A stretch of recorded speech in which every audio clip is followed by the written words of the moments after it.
Assalamualaikum warahmatullahi wabarakatuh. Nama saya Mutiara Madani, NPM 2021020307. Di sini saya akan menjelaskan materi tentang sifat dan karakteristik hukum Islam. Sempurna. Sempurna artinya utuh, lengkap segalanya. Kesempurnaan hukum Islam syariat dapat dilihat dengan diturunkannya syariat Islam dalam bentuk yang umum dan mengglobal permasalahannya, kecuali hal yang bersifat langgeng.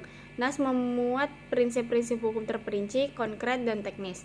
Misalnya, masalah peribadatan, perkawinan, perceraian, dan warisan diterangkan secara terperinci.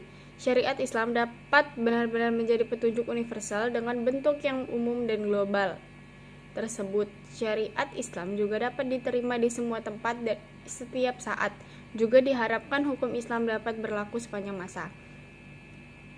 Elastis. Sifat dan karakteristik hukum Islam yang kedua yakni elastis. Mudah diubah bentuknya dan mudah kembali ke bentuk asal, lentur, dan luas.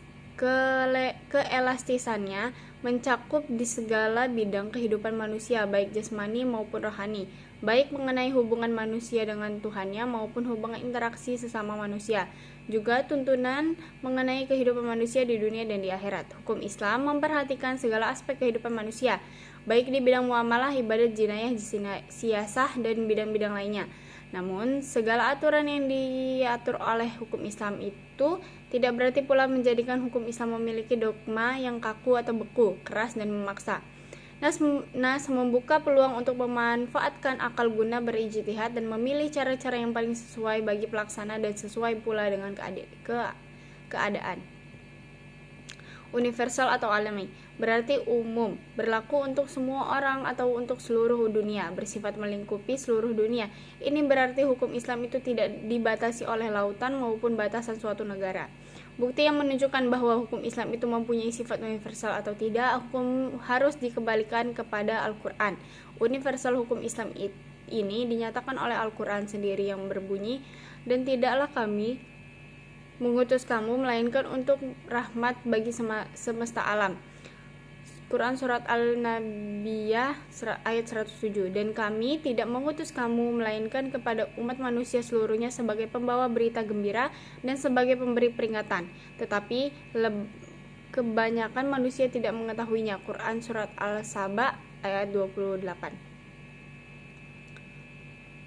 Kedua, ayat Al-Quran di atas menyatakan bahwa syariat yang dibawa oleh Nabi Muhammad bukanlah dikhususkan untuk orang Arab saja, namun berlaku bagi seluruh umat manusia yang ada di seluruh dunia. Dinamis dalam KBBI dijelaskan makna dari kata dinamis adalah penuh semangat dan tenaga, sehingga cepat bergerak dan mudah menyesuaikan diri dalam keadaan dan sebagainya. Kedinamisan hukum Islam terletak pada dasar-dasar yang menjadi dasar dan tiang pokok bagi hukum. Dasar-dasar dan pokok-pokok itulah yang menjadi sumbu kekuatan, kelemahan, kemudahan, dan kesukaran dalam menetapkan hukum Islam. Sesuai dengan tabiat manusia yang tidak menyukai beban yang membatasi kemerdekaannya, sehingga manusia memperhatikan beban hukum Islam dengan sangat hati-hati. Manusia tidak akan bergerak untuk mengikuti perintah jika perintah itu tidak dapat menawan hatinya atau mempunyai daya dinamika. Syariat Islam dapat menarik manusia dengan amat cepat dan manusia bisa menerimanya dengan ketetapan hati. Karena Islam menghadapkan pembicaraannya kepada akal dan mendesak manusia bergerak dan berusaha serta memenuhi kehendak fitrah yang sejahtera. Sebagaimana hukum Islam menuju kepada toleransi, persamaan, kemerdekaan menyeluruh untuk berbuat ma'ruf dan mencegah munkar. Sendi-sendi dari kedinamisan hukum Islam adalah yang pertama, meniadakan kepicikan, yang kedua menyedikitkan tukfas, yang ketiga mensyariatkan hukum dengan cara berangsur-angsur, yang keempat memerhatikan kemaslahatan manusia, yang kelima mewujudkan keadilan yang merata. Sistematis. Syariat Islam bersifat sistematis, artinya ia mencerminkan sejumlah doktrinnya bertalian dan berhubungan di antara satu dengan lainnya secara logis. Beberapa lembaganya saling berhubungan satu dengan lainnya. Perintah sholat di dalam Al-Quran selalu diiringi dengan perintah menunaikan zakat. Perintah untuk makan dan minum diiringi dengan kalimat tetapi jangan berlebih-lebihan. Demikian pula dengan lembaganya. Pengadilan dalam Islam tidak akan memberikan hukum potong tangan bagi pencuri bila keadaan masyarakat sedang kacau dan terjadi kelaparan. Tidak akan memberikan hukuman rajam bagi pezina dan kebiasaan berpakaian yang belum diterapkan sebagaimana yang dikehendaki oleh hukum Islam itu sendiri. Hukum Islam dengan lembaganya demikian saling berhubungan satu sama lainnya. Hukum Islam tidak akan bisa dilaksanakan apabila diterapkan sebagai dan ditinggalkan sebagian lainnya. Hukum Islam bersifat ta'abudi dan ta'akuli.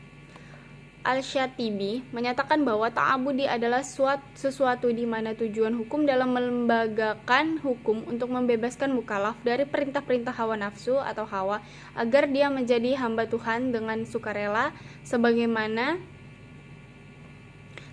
dia juga hamba Tuhan secara alamiah. Sedangkan ta'akuli adalah sebaliknya, bersifat ta'abudi.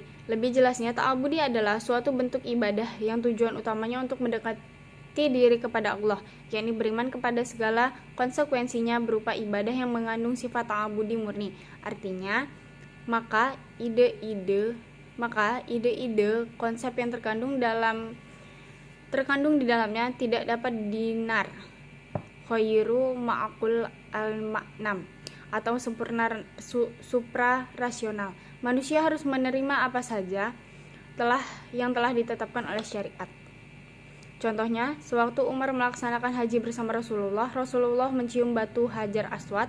Melihat hal itu, berucaplah Umar radhiyallahu anhu, "Kamu hanyalah sebuah batu. Jika kamu tidak melihat Rasul menciummu, niscaya tidak akan aku lakukan ini." Bersifat ta'akuli. Kedua, yakni ta'akuli berbentuk dalam bidang muamalah. Ta'akuli ini bersifat duniawi, yang maknanya dapat dipahami oleh nalar atau rasional. Maka manusia dapat melakukannya dengan bantuan nalar dan pemikiran manusia. Ilat dari muamalah yang bersifat ta'akuli dapat dirasionalkan dengan melihat ada maslahat atau mudarat terkandung di dalamnya, sesuai dilarang karena ada kemudaratan di dalamnya dan diperintahkan karena ada kemaslahatan di dalamnya. Sekian penjelasan dari saya. Saya akhiri. Wassalamualaikum warahmatullahi wabarakatuh.